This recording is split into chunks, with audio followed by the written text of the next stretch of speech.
सभी को नमस्कार। आर्य संस्कृत क्लासेज इस यूट्यूब परिवार में आप सभी का हार्दिक स्वागत है। प्यारे बच्चों, इस वीडियो में हम सभी कक्षा 6 रुचिरा प्रथमो भागा इस पुस्तक के पाठ 12 को पढ़ेंगे, जिसका नाम है दशमः तुम असि, अर्थात 10वें तुम हो। इस वीडियो में इस पाठ के प्रश्नोत्तर अर्थात क्वेश्चन आंसर को लिखेंगे। तो प्लीज बच्चों, अगर आप नए हैं तो चैनल को सब्सक्राइब करें और वीडियो पसंद आए तो उसे लाइक करें। देखो बच्चों, आपका पहला प्रश्न क्या है? उच्चारणम कुरुत, उच्चारण करने हैं। हमने आपको पाठ पढ़ाते समय भी बताया था कि इस पाठ में हम संस्कृत में संख्या को पढ़ेंगे। तो देखिए, यहाँ पर पुल्लिंगे, स्त्रीलिंगे, नपुंसक लिंगे लिखा हुआ है। इसका मतलब है कि 1 से 10 तक जो संख्याएं हैं उनके रूप तीनों लिंगों में कैसे होते हैं, वही इसमें जो है उच्चारण करना है और कॉपी में ऐसे नोट करना है। तो एक को क्या कहते हैं? एकः, एका, एकम। अब इसका प्रयोग कैसे करेंगे वो अंतिम क्वेश्चन में इसी आपके अभ्यास में आएगा। दो को क्या कहते हैं? द्वौ, द्वे, द्वे। त्रयः, तिस्रः, त्रीणि। चत्वारः, चत्स्रः, चत्वारि। पंच, पंच, पंच। प्यारे बच्चों, हम आपको बताना चाहेंगे कि 1 से 4 तक जो संख्या होती है उसके रूप तीनों लिंगों में अलग अलग होते हैं। उसके बाद की सभी संख्याएं तीनों लिंगों में एक जैसी होती हैं। तो आपको 1 से 4 तक ही अलग से याद करना है। शेष रूप जो है तीनों लिंगों में एक जैसे हैं। जैसे देखिए, पंच, पंच, पंच। षट, षट, षट। सप्त, सप्त, सप्त। अष्ट, अष्ट, अष्ट। नव, नव, नव। दस, दस, दस। तो इसका आप उच्चारण भी करेंगे, साथ ही साथ कॉपी में नोट करेंगे। इसके बाद आपका प्रश्न नंबर 2 है, प्रश्ना नाम उत्तरार्ध लिखत। जो प्रश्न लिखे गए हैं उनका उत्तर आपको फुल सेंटेंस में लिखना है। पहला प्रश्न है, कति बालकाः स्नानाय अगच्छन्। कितने बालक जो है नहाने के लिए आए? तो कितने आए थे? 10 आए थे। तो उत्तर लिखेंगे 10 बालकाः स्नानाय अगच्छन्। 10 बालक नदी पर नहाने के लिए आए। ते स्नानाय कुत्र अगच्छन्। वह सभी नहाने के लिए कहाँ गए थे? तो इसका उत्तर हो जाएगा ते स्नानाय नदीम अगच्छन्। वह सभी नहाने के लिए नदी पर गए थे। अगला प्रश्न है, ते कम निश्चयम अकुर्वन्। उन्होंने क्या निश्चय किया? तो पाठ में आपने पढ़ा हुआ है, ते निश्चयम अकुर्वन्। उन सभी ने निश्चय किया कि दशमः नद्याम मग्नः। जो 10वां बालक था वो नदी में डूब गया। मार्गे कः आगच्छत। रास्ते में कौन आया था? तो इसका उत्तर हो जाएगा मार्गे पथिकः आगच्छत। रास्ते में पथिक आया था। पथिकः किम अवदत। पथिक ने क्या बोला? यानी बच्चों को देख करके पथिक ने क्या कहा था, ये तो आपने पाठ में पढ़ा हुआ है। तो पथिकः अवदत, पथिक ने कहा, दशमः तुम असि। 10वें बालक तुम हो। इसके बाद आपका प्रश्न नंबर 3 है, शुद्ध कथना नाम समक्षम। शुद्ध कथनों के सामने सही का निशान, अशुद्ध कथना नाम समक्षम अशुद्ध कथन के सामने गलत का निशान यानी क्रॉस का निशान आपको लगाना है। तो पहला वाक्य है, 10 बालकाः स्नानाय अगच्छन्।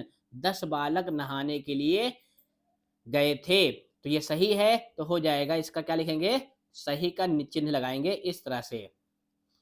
दूसरा है, सर्वे वाटिकायाम अभरमन। सभी वाटिका में घूम रहे थे। तो वाटिका में तो घूम नहीं रहे थे, वह सब कहाँ गए थे? नदी पर नहाने गए थे। तो ये वाक्य अशुद्ध है, तो लिखेंगे, इसको क्रॉस कर देंगे। ते वस्तुतः 9 बालकाः एव आसन। वह वास्तव में 9 बालक ही थे। तो ये गलत है, वो 9 बालक नहीं थे, वो 10 बालक थे। तो इसमें भी क्रॉस कर देंगे। बालकः स्वयं न अगणयत। बालक स्वयं अपने आप को नहीं गिन रहा था, यानी जो भी बच्चा गिनता वो शेष 9 बालकों को गिन लेता और अपने आप को नहीं गिन रहा था। तो ये वाक्य शुद्ध है, इसमें भी सही का निशान लगाएंगे। एकः बालकः नद्याम मग्नः। एक बालक नदी में डूब गया था। तो डूबा नहीं था, तो ये वाक्य अशुद्ध है, इसमें भी क्रॉस का चिन्ह लगाएंगे।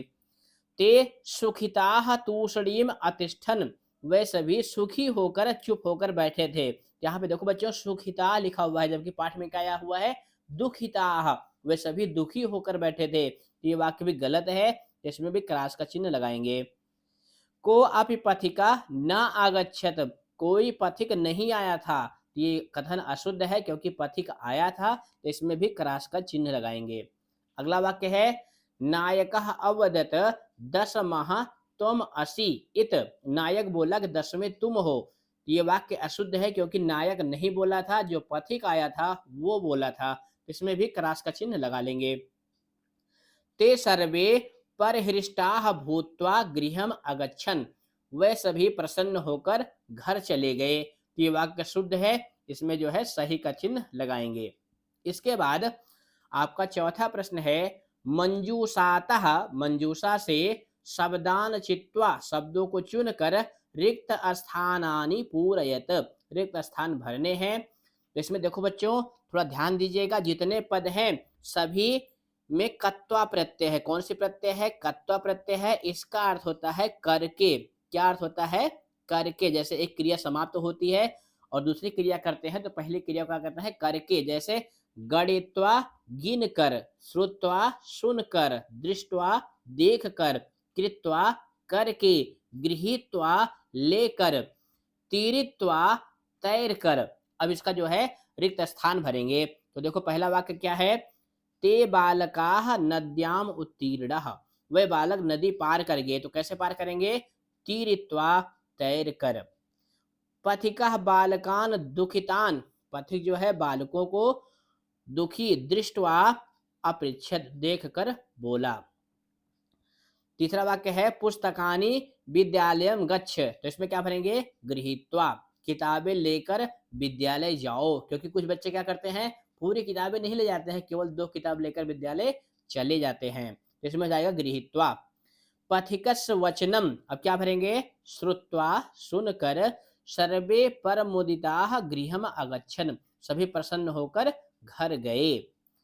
पथिकः बालकान, अब यहाँ पे क्या आएगा, गणयित्वा, यानी पथिक बालकों को गिन कर, अकथयत बोला, दशमः त्वम असि, 10वें तुम हो।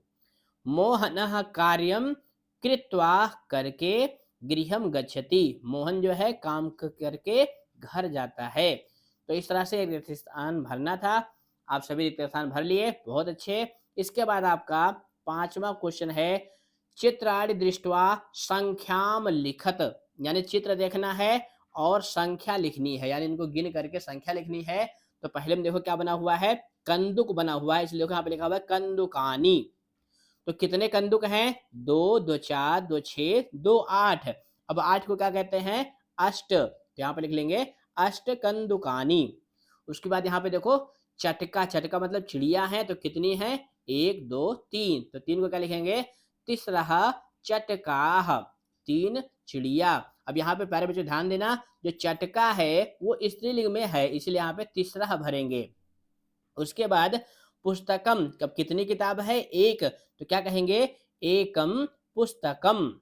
अब यहाँ पे देखो मयूर हैं, कितने मोर हैं, 2 मोर हैं, तो क्या लिखेंगे, द्वौ मयूरौ। अब यहाँ पे 2 क्यों आया हुआ है, क्योंकि ये पुल्लिंग शब्द हैं। उसके बाद अगला क्षेत्र क्या है, बालिके, 2 लड़कियां हैं, तो क्या लिखेंगे, द्वे बालिके। अब यहाँ पे ताले हैं, तो ताले को क्या कहते हैं, तालाह। यहाँ पे देखो ना तालाह लिखा हुआ है, कितने ताले हैं, 1 2 3 4 5 6, तो क्या लिखेंगे, षट तालाह। यहाँ पे कपोताह यानी कबूतर हैं, तो कितने कबूतर हैं, 5 कबूतर हैं, तो लिखेंगे पंच कपोताह। अब यहाँ पे क्या है, परडम, परडम मतलब क्या होता है, पत्ते हैं, उसी को पत्रम भी कहते हैं, इसलिए देखो यहाँ पे पत्राड़ी लिखा हुआ है। तो कितने पत्ते हैं, 2 2 4 2 6 2 8 2 10, 10 पत्ते हैं, बस क्या लिखेंगे, 10 पत्राड़ी। तो इस तरह से ये पाठ हमारा कंप्लीट हुआ। नए हैं तो चैनल को सब्सक्राइब करेंगे और वीडियो पसंद आए तो अपने दोस्तों को भी शेयर करें। धन्यवाद।